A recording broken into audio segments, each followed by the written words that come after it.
and welcome to another episode of More Than Therapy.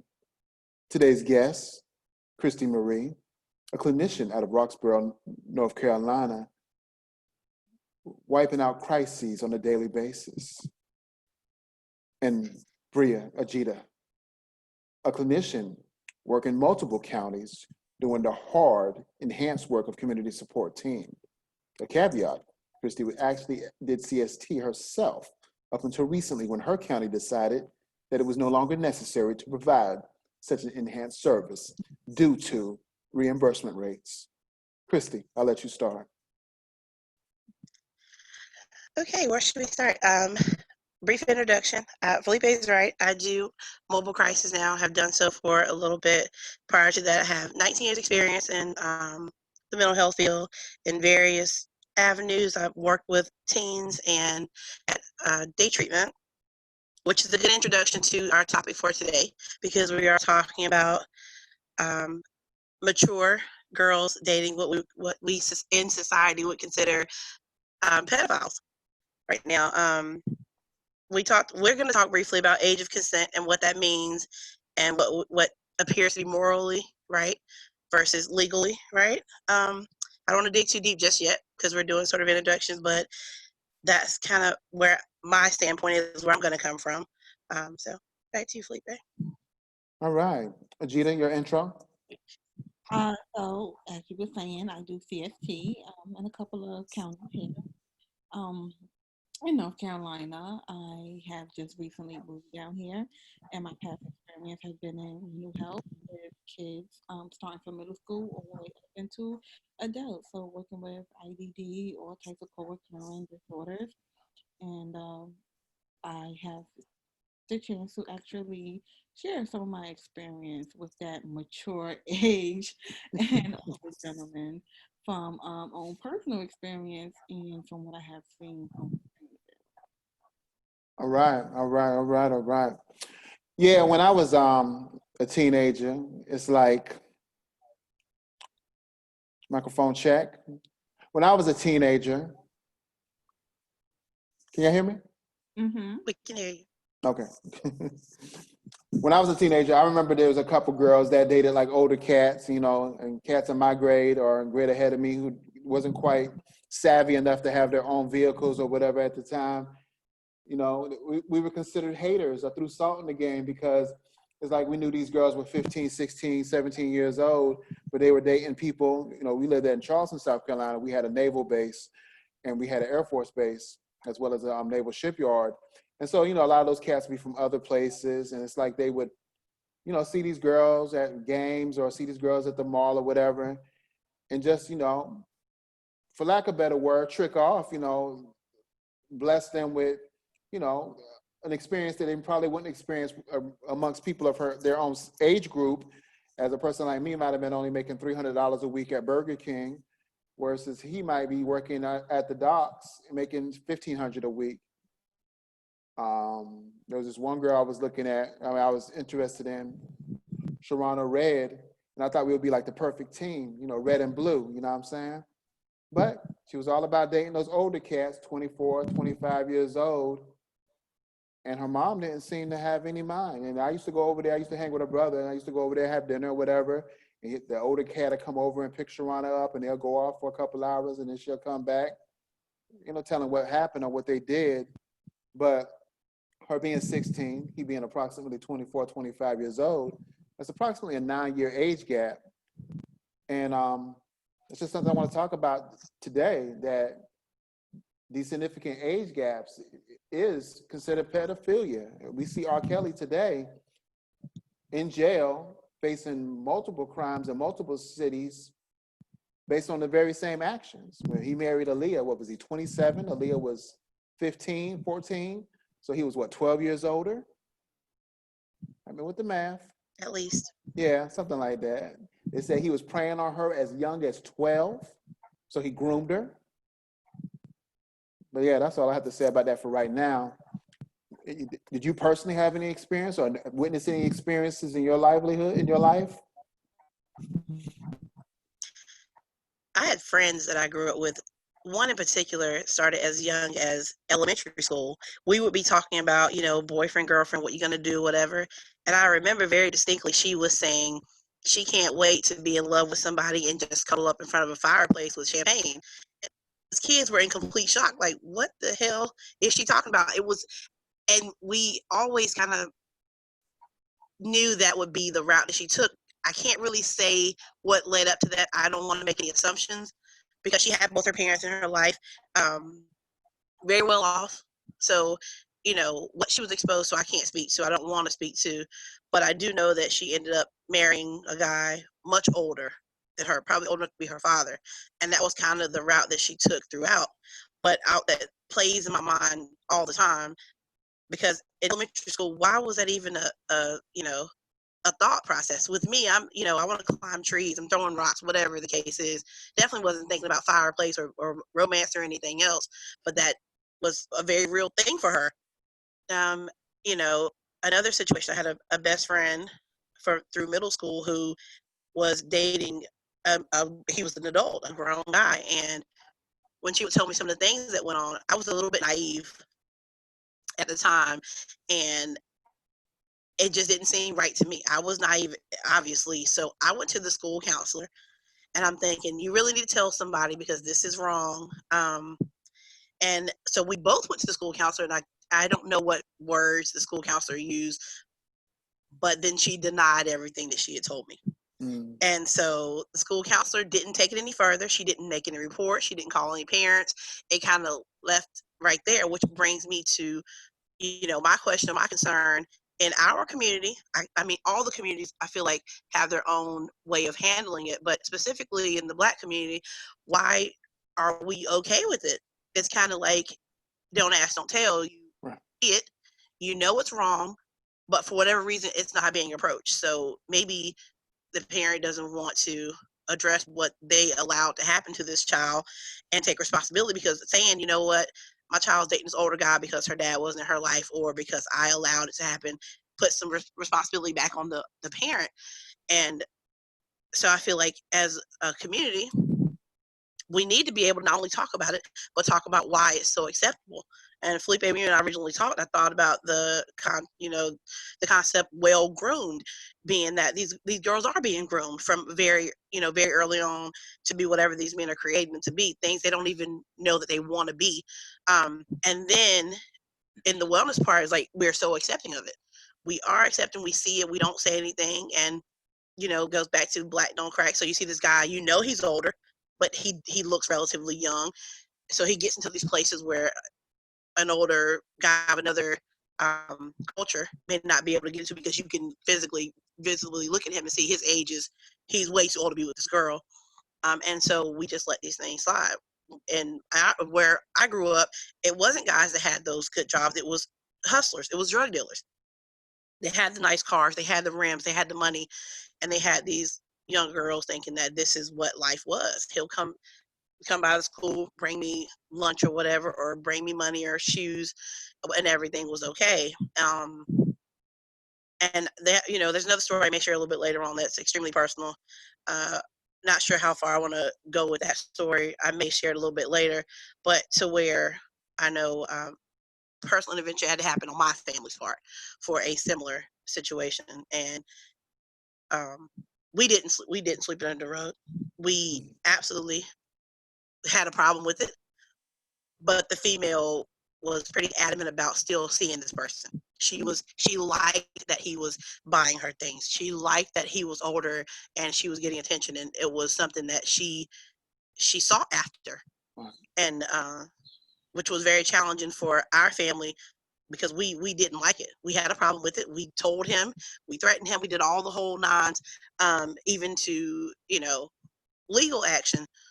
And she continued to sneak and see this person until she was about legal.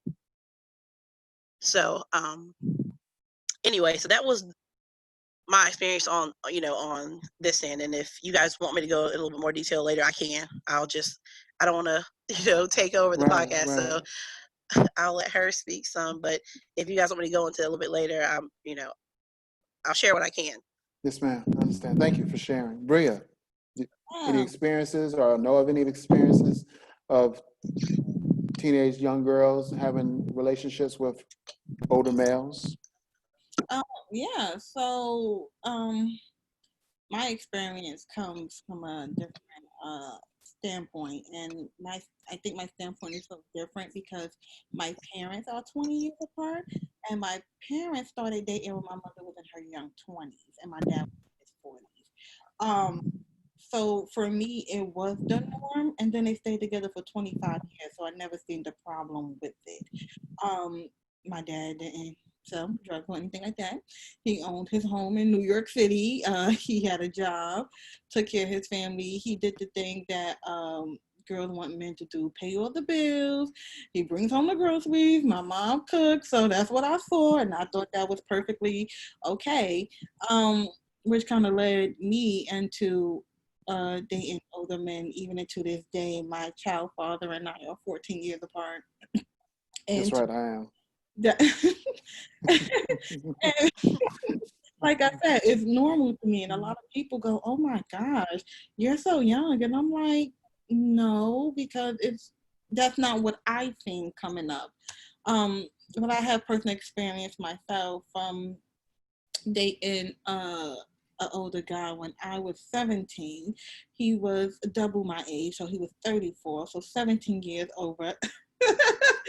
And I think it is a big difference from when you're 17 and dating older and when you may be in your 20s and dating older. I didn't date him because of he had things or stuff that I wanted.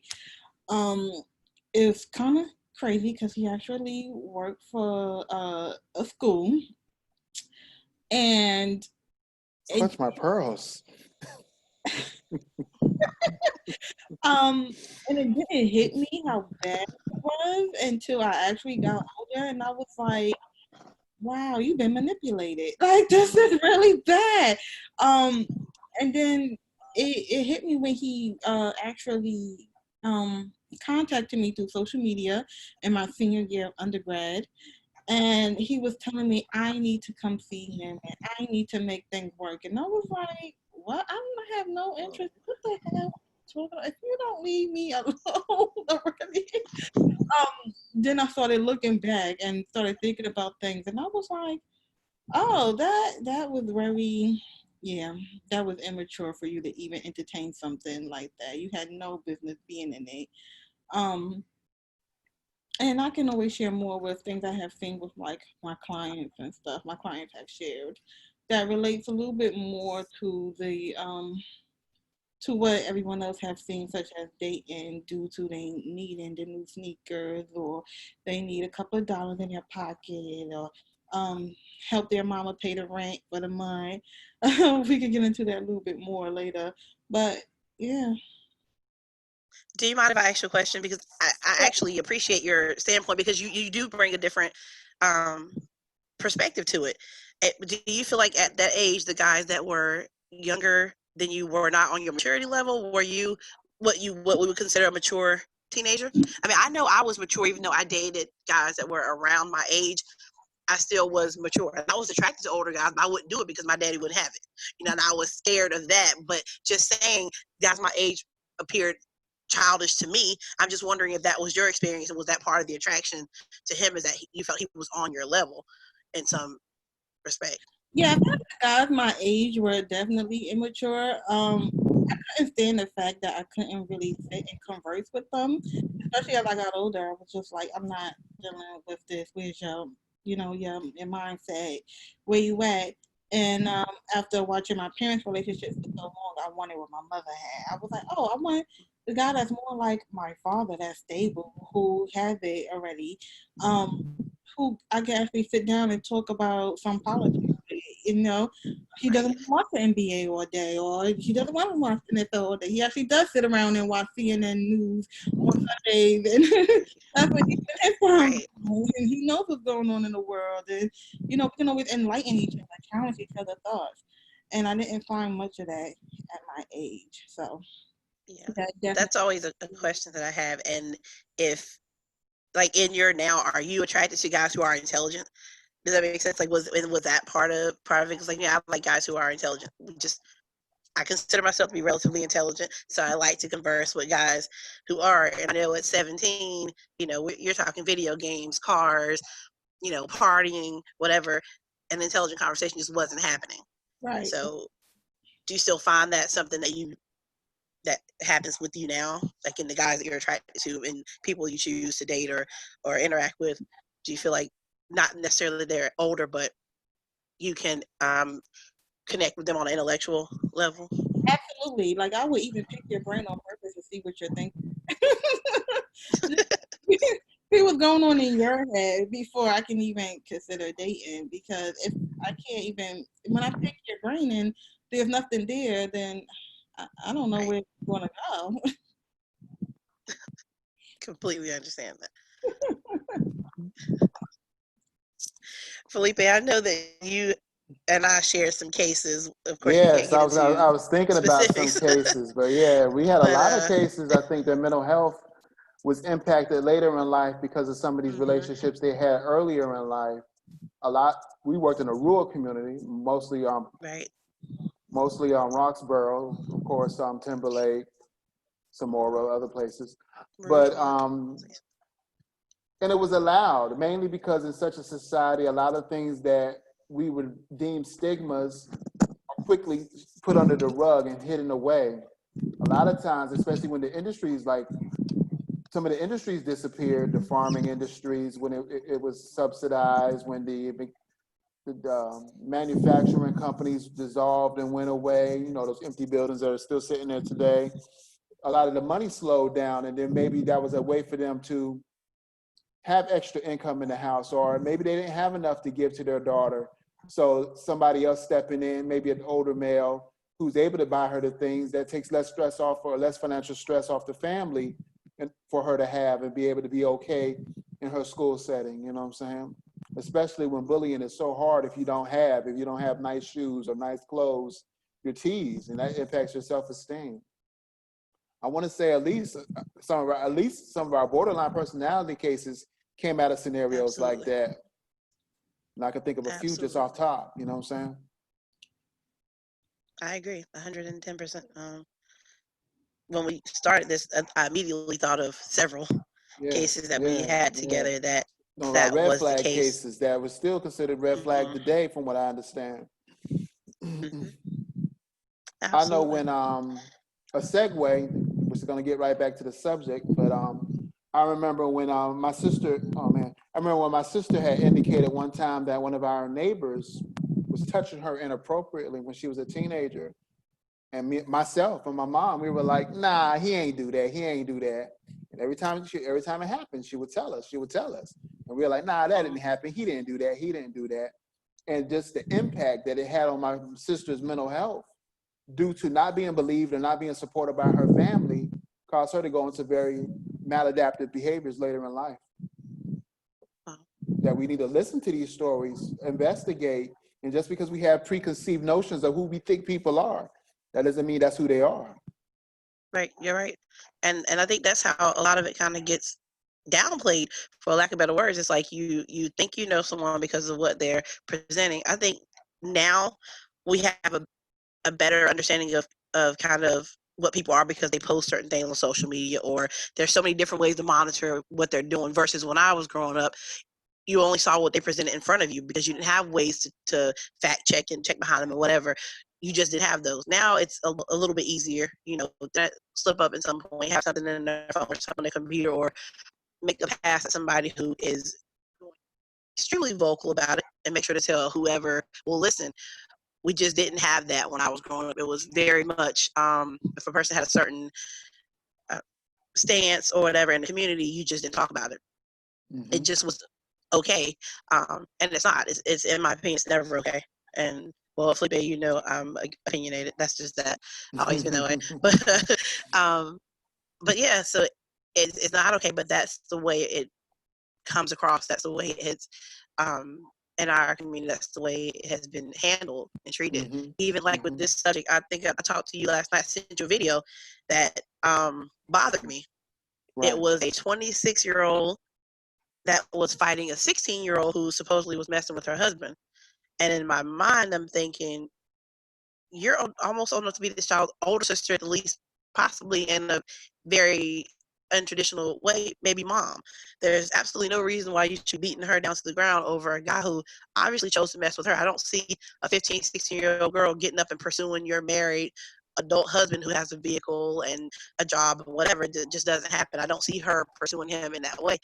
Could have happened. I'm not going to say it didn't, but there were other adult females in the background egging this on, saying, beat her, you stop when you get tired, you stop when you get finished. And I'm like, where is anybody with any common sense to say she's a child? Why we need to go after this grown man who was pursuing her or who accepted her advances? Because even if she was, the pursuer, he could have absolutely been like, no, you're a child. Right. Obviously, he didn't do that. Based on the context of this video, Right. it just made me sick to my stomach. Yeah, I seen that and I know video. these things happen. It was very It's disturbing that disturbing. it went down like that. And like you said, more disturbing that the community, we're supposed to be a village. If nothing else, we're a village. We're supposed to take care of each other. We're supposed to support one another, pick up the weak when they're weak and let the strong, balance it out. And the fact that the whole community was like, fuck her, beat her ass. Mm-hmm. She shouldn't have done that. Better. Now she's 16. Yeah, maybe she shouldn't have done that. But he's 20 something. And he's in a covenant. He's married.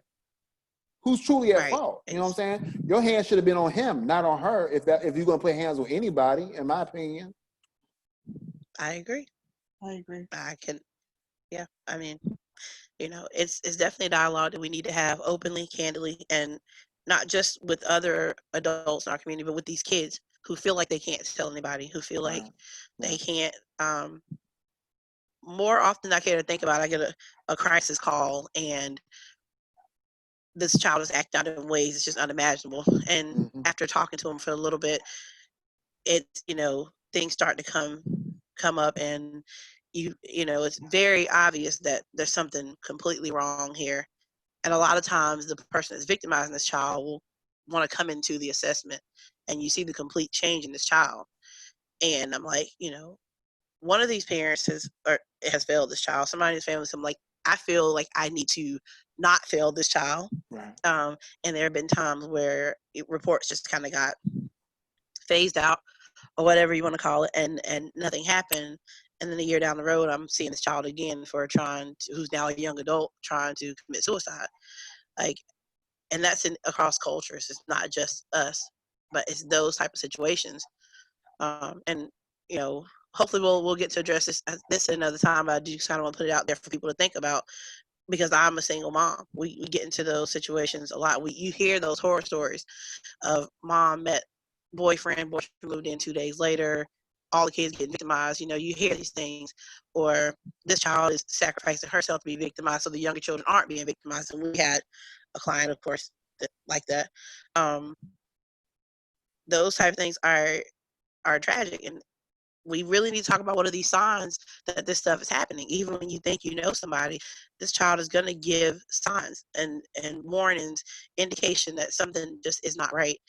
We need to be more aware of that as parents, as adults. Even if you don't have children and a child is trying to covertly tell you something, you need to be aware of what these signs are. And I know that's a topic for a whole nother podcast, but just want to put that out there to anybody listening, to just be aware that this stuff is still happening. This isn't a 90s issue, it's not a 2000s issue. It's an ongoing issue because we just don't address it. And not to mention the fact that people get less jail time for abusing a child, molesting a child particularly, than they do for drugs. Marijuana charge may land you in jail for longer than abusing a child, which is also. And we had some cases like that. We I actually had had them some at, cases I had like them at that. my agency, my current agency too. One of the clients we had. Wow. And doing the same things, falling into them same traps that he set for himself. I don't Absolutely. think, not only are we, just not talking about it, I think that we also not talking about it from the other perspective, as in young men sleeping with older. Absolutely. Within the I'm gonna say the Black community, because I see a lot of comedians jokes about this, we take it very lightly, you know. Like D.L. Hughley had a stand-up comedian show. He said, "Well, if my son is at school and teacher, I'm going with him to the next day to get some too." And you know, everybody's laughing, but nobody, like, everybody forgets that. Like, wait, huh? What did you just say? Did you really just say Right. that your kid is you going to? So I think when we Roe v. Wade, it seems to be okay that women do it, you know. And some of these women get pregnant, have these kids, and the fathers are super young, and it's like, do anybody want to talk about that, and how does that affect the young man's life?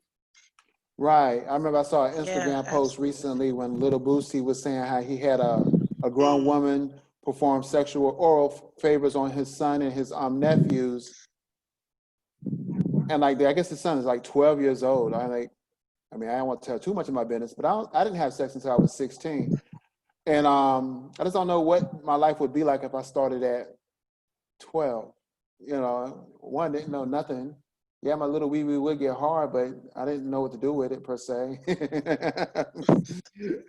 well, I gotta make a correction. He didn't say he did it. He said he would, and he still got slammed for it, and which he should have. I Just don't like she know. said, The we one I don't talk said, about the it. one I heard, he was dead drunk and he said he did. Yeah, I thought See, he I didn't see that him. was. I saw the thing where he said if his son turned out like D Wade's son, then he We're would do talking that. about Like we're talking about maybe anything to 4 keep days his child ago. from This me. happened about 4 days ago, and Oh, so I haven't seen that one. Okay, that's really tragic. mm. Really And it's tragic just like we and disturbing. in society, we're like, oh, the boys can be as sexualized as they need to be. Don't sexualize the females, because that's what people said when he did that for his 12-year-old. Right. His It's 13-year-old daughter had a birthday, and he wished her a belated birthday because he forgot the day it was on. And he was like, "Are you gonna have some mm, grown man that, eat her cootie that's cootie?" sad You know what I'm myself. saying? Right, that part. Oh my goodness. You see it now? Okay, yeah, that's disturbing in ways I can't even talk about. But you see, you see what he does. His lives are ridiculous. This is the lifestyle that he thinks is okay, probably because he experienced something of that nature. We don't know. Right. Well, But I agree. It's definitely a double standard with that. the important lesson to take away from this is one, be aware of the signs, change in mood, change in behavior patterns, items or clothes or stuff that you didn't buy and that your daughter or son doesn't have the means to get on Absolutely. their own. Yeah, this might mean something might be going on of a maladaptive nature. And notice, signs, if you see them pilfering or having more makeup on their face and they normally didn't do that, if they're not adhering to their normal daily routines of leaving and coming to the house, or what outfits they wear when they go to the house, and try to initiate more conversations with our children. I think that's one of the biggest Achilles heels Absolutely. we have in brown and black communities. We want our children to be heard, or we want to talk. We want them to hear us. What is it? Talk and don't be heard, or something. Talk and heard, or don't be taught. Well, anyways, I've only been here for 12 years, so I don't know the language that well.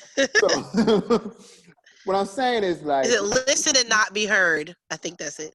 Is it there you go, listen and as not much, be heard? exactly. Okay. So Yes. if you sit at let's say you are the type of family that sit at the table and eat together. How much core Right. conversation is actually coming out of those conversations? Do you have an open door policy with your children? Are you engaging in conversations with your children? Are you initiating? Because a lot of times teenagers are like, I don't want to hear that shit, get from by me. Are you, engaging, initiating these talking points? Because I really feel that, I really regret that my mom and my sister didn't pay attention to what my sister was saying, because we believed that the person that was doing it was above such behaviors. And especially when I know what happened after the fact, as far as how she coped with it, which was not beneficial to her at all. And I still think about that 30 years later, you know what I'm saying? Yeah. Yeah. I mean that makes perfect sense. And I mean I'm guilty of it too. Just I tried to foster a atmosphere where my kids were comfortable talking to me, but it was more or less things I experienced growing up and that I saw that I tell them you know, if somebody does X, Y, Z, you need to tell somebody, whatever. And it worked extremely well for the older two. The younger two, I just had to keep a better eye on them because I don't think, maybe I wasn't as available because I was working so much. I just don't feel like they felt comfortable. My oldest two will talk to me about anything. I mean, anything. The younger two, the boy, he wants to handle everything on his own, and my daughter, I just don't feel like she would. So, but I have kept her more, you know, closer to me, and I keep a better eye on her because she, whether I wasn't convincing and telling her, you know, if something happens, come to me, whatever, or if it's just that she on her own felt like I would be judgmental. I remember she told me something a while back, and she was like really upset. She was like, well, "I didn't want you to be mad at me." I'm like, "Why would I be mad at you? Or, you know, we're all young. We, you know, we do things. It's not a big deal like that." She was like, "Oh, well, I just didn't want you to be disappointed." And I'm thinking, you know, I don't ever want her to be victimized and feel to blame, because that's another, you know, Right. part of it. I know we could go on forever, but that's another part of it, that the person being victimized actually being made to feel like they caused it. They're to blame if they didn't wear certain stuff or they didn't look a certain way. And that's another indication when you see a child just letting themselves go, not showering, not dressing up, you know, changing, like if they usually wear pretty fashionable clothes, just wearing different stuff like sweats and big t-shirts and things, not showing off anything, really working, you know, their hardest to not be noticed, is also a telltale sign that, you know, just that we need to just be paying more attention to. Right. Exactly. Exactly. Well, any final words? I guess that was your final word. Okay, Bria, any final That'd be words? fine. Um, oh Lord, I was thinking more of the, you know, old school that it takes a village to raise a child, and it just seems like we don't have that village anymore. Everybody's for Right. themselves. Right. So you know, I don't think anybody can do it on their own. You know, Right. like I'm Right. pretty sure your neighbors see things. I'm pretty sure your kids' friends seen things or they heard something. And like, you know, see something, say something. You know, speak up, Right. open up Right. the door for the conversation, or you know, do something to just to help. Because you know, we never know. It may look good on the outside, but it's not all good, or it may look good to us because we're so young and we don't realize how we are doing to our future, to our own mental health later on down the line. Right. Right. Exactly. And that's a great point. I really wish slavery was a very impactful institution upon Black America, and this ain't how we're supposed to be. We need to do a better job of unifying and getting back together. I wholeheartedly adhere to the concept of Ubuntu. I am because we are. And I thank you for being with us today at Modern Therapy Podcast, available on all streaming podcast apps, including YouTube. And that concludes another episode. Please subscribe to the Modern Therapy Podcast.